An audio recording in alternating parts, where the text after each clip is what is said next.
special interest. Special interest is what defines us as people, what our passions are, where our passions lie. Synonyms, please. But special interest largely involves a lot of our identities, really, especially when we fixate so much on said special interest. Haven't you ever noticed that there is a plethora of pushback when it comes to people talking about their special interests? When their special interests are known, a lot of times we do get some kind of pushback. What exactly is a Pokemon? Cute, cuddly characters who become supercharged so they can fight their enemies. But some experts say the entire Pokemon phenomenon is the enemy. In my opinion, parents should not let their kids watch Pokemon, play Pokemon, buy Pokemon cards, have anything whatsoever to do with Pokemon, because the message is violence. But many parents disagree. It's really, I think, an okay thing for the kids because they learn to save their allowance, to budget for it, and they learn to trade and be kind of reasonable with their friends. When it comes to the biggest Pokemon craze, it has to be the trading cards. I was diagnosed at the age of 3, and I was also diagnosed again at the age of 23. And while yes, I do identify with the hashtag actually autistic movement, I am not one of those people who believe that you specifically need a medical diagnosis in order to be a member of the community. Mainly because a lot of people in my community are not able to get a diagnosis due to lack of coverage in healthcare. So I tend to identify not necessarily with my diagnosis, but more with my identity in the community. But within recent years, in the broader autistic and neurodivergent communities, we have enjoyed ourselves a broader discussion and conversation about special interests and how they matter to us. And I want to talk about not just some of mine, but I also want to explore and discuss why we've been noticing a large array of pushback in these times.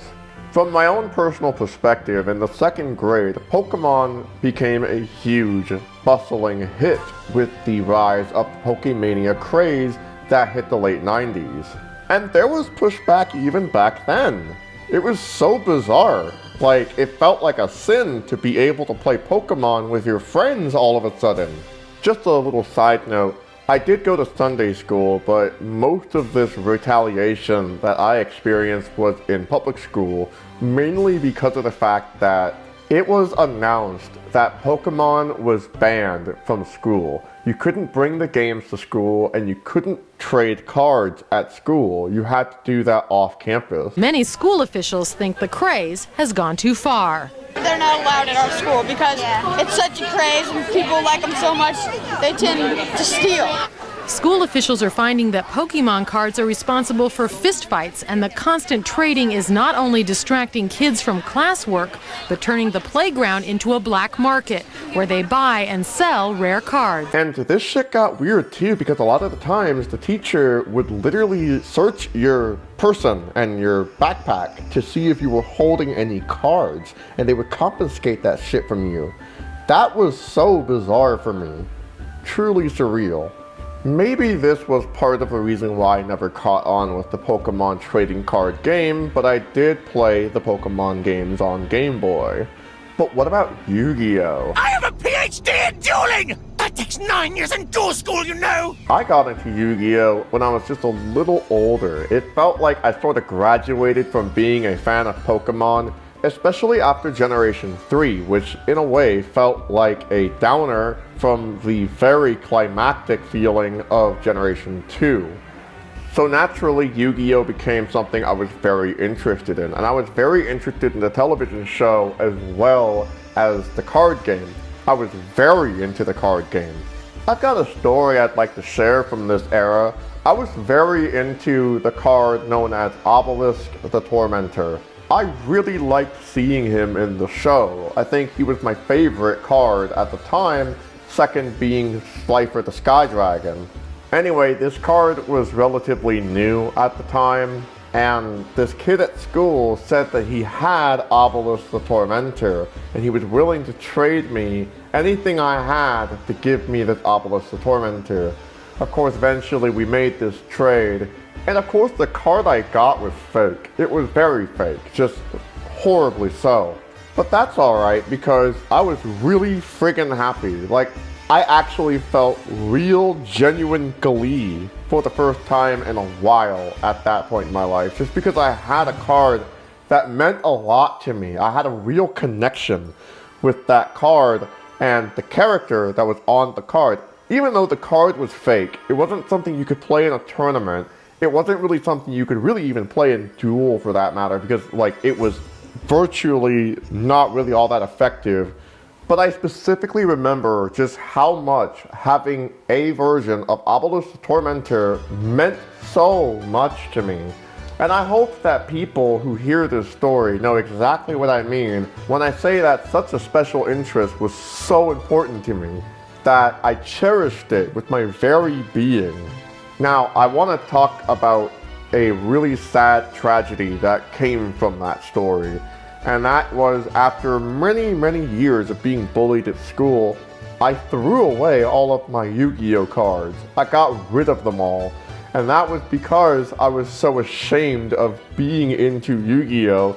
And I really wish that back then that I understood how important it was to hold on to these special interests. Because after all, this was something that really captivated my whole personality. It captivated my whole being. And I really felt heartbroken to throw away those cards. Today, I have a Yu-Gi-Oh deck of my own, and more importantly, I've got an Obelisk the Tormentor in my deck. And I know it's not legal in tournaments, but I also don't play tournaments. This wasn't the only example of a special interest of mine that really captivated my whole being, of course. There was plenty of other examples here. Another example of such a thing existing would be One Piece, because One Piece really means a lot to me, like genuinely deep down. It is the kind of story that I escape to when life is just too fucking hard. Unfortunately, in my years of research, I wasn't able to pin it down, but there was an anime magazine that I was subscribed to back in the early 2000s that I used to try to get myself into other anime that I had not previously heard of before. And just a heads up, there is a video coming out this summer on this channel that has to do with exploring anime in my early preteens that you may want to check out when it comes out. I'm really excited for y'all to see it. But it would fall into place that someone who is as inexperienced with anime as I was in the early 2000s, it would only conclude that I would naturally get into One Piece over time. It was just a matter of when, not if. Story time. I met up with my aunt one Easter Sunday afternoon, and around this time, I started watching One Piece. So I told my aunt what I've been up to, because she was asking, what have I been up to? Well, I'm watching this anime. It's about pirates. You should check it out. It's on Fox. And keep in mind, I was not politically educated or literate on any terminologies here. I didn't know that Fox News was the beacon of all that is horrible journalism and conservative inbred hogwash. So when I said that it was on Fox, I didn't mean that it was literally on the fucking network of Fox News. I meant that it was on the Fox Saturday Morning Kids blog. For some unexplainable reason, she took this so literally that she skimmered throughout all of Fox News to find it. And then she found out that it was on Foxbox. And when she watched it, she watched the theme song. Later that year, during 4th of July, another family holiday gathering, she came to me and said to stop watching it because it was Marxist propaganda. I'm sorry, what? And she told me it was in the theme song. His name's Zolo, he's just like a samurai and a Lady. Nam, he's not shy. Usopp's doing that marksman thing. Usopp's doing that marksman thing. Marksman thing. Marksman. One Piece does have what we would consider to be Marxist characters, but it wouldn't be revealed until way later into the series, long after the 4Kids dub discontinued. But look, I don't know, it just feels like when it comes to alternative subcultures and countercultures, we're always met with the same retaliation from weird, unfounded focus groups. Like, back in the 80s, it was considered a hot take to say that heavy metal didn't destroy your life, and that listening to heavy metal wasn't something that was going to ruin your children's life. I'm going to make a comment. I just want to let them know that you don't have to be involved in a rock group to get involved in drugs. And, you know, there's some straight families that you think are perfect out there, and it's not true. So open your eyes, America. This is what they want to do by choice. And I commend them. I don't know anything about their music, but I'm willing to listen if you know, they give me an opportunity sometime. Such a sentiment could be echoed today with the anti-transgender wave of legislation and anti-transgender focus groups that exist. And quite frankly, whether it be watching Pokemon, playing Yu-Gi-Oh!, playing Sonic the Hedgehog, Dungeons and Dragons, or even being transgender or gender non-conforming or a person of color writing books, directing and performing in films, or designing video games, or even just being a really edgy artist that has a message within their own storyline and narrative that goes against the grain of the status quo. It just always feels like there's some kind of reactionary focus group that works against that interest in the first place. And that's really tragic if you really boil down to it. I know that for a lot of people, including myself, there is a huge audience for reading as a special interest. People love to just sink their teeth inside of a really good book that you just can't keep their eyes off of because they want to know what happens next to the protagonist of the story. I remember when I read Jeanette Wall's Glass Castle when I was in high school, and it honestly was one of those books that I stayed up really late at night reading all the way through, wondering if Jeanette Walls was gonna make it okay through all of the trials and tribulations that she went through throughout her entire memoir. Even though the book made me incredibly uncomfortable at times, I still had a blast reading it, learning about the dynamics between herself and her father, herself and her siblings, and herself and her mother, as well as the people that she has met throughout her travels all across the United States. The book is definitely something I highly recommend people reading if you want to read a really motivational story. Now, I am completely privy to the fact that there are people in the audience here who have never read The Glass Castle by Jeanette Walls, but there are people in this audience who have read wonderful books and have sunk their teeth into wonderful tales that will stick with them for the rest of their lives, similarly to how The Glass Castle did for me since high school. But as meaningful as Jeanette Wall's The Glass Castle was to me, I loved this book so much because it was relatable, especially for a person with my own background. Not exactly parallel, but definitely something that I can grab onto and internalize myself. And there's a lot of people who can do that with other books as well. But it saddens me to know that there are books today that are being banned in schools all across the country, especially in the state of Florida. That doesn't sit well with me at all, because a lot of these books are written by people of color, which means that any people of color, they may have even less access to a quantity of books that would be relatable to them.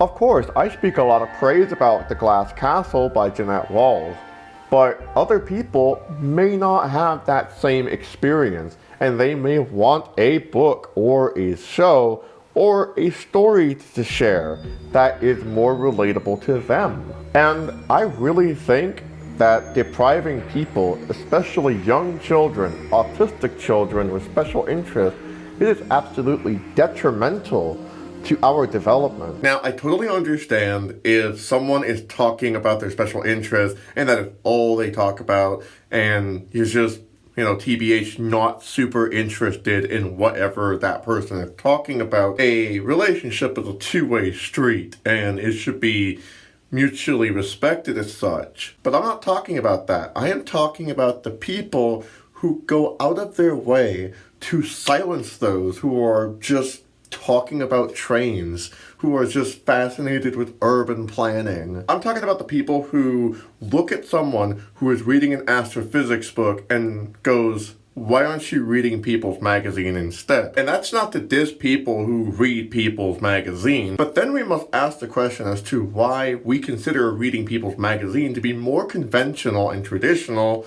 than, say, reading a book about astrophysics. For example, I'm not a Christian, but I still read the Bible. The Bible does, in fact, deeply interest me. It is the best-selling book of all times. Its religion is the most dominant of all of the religions.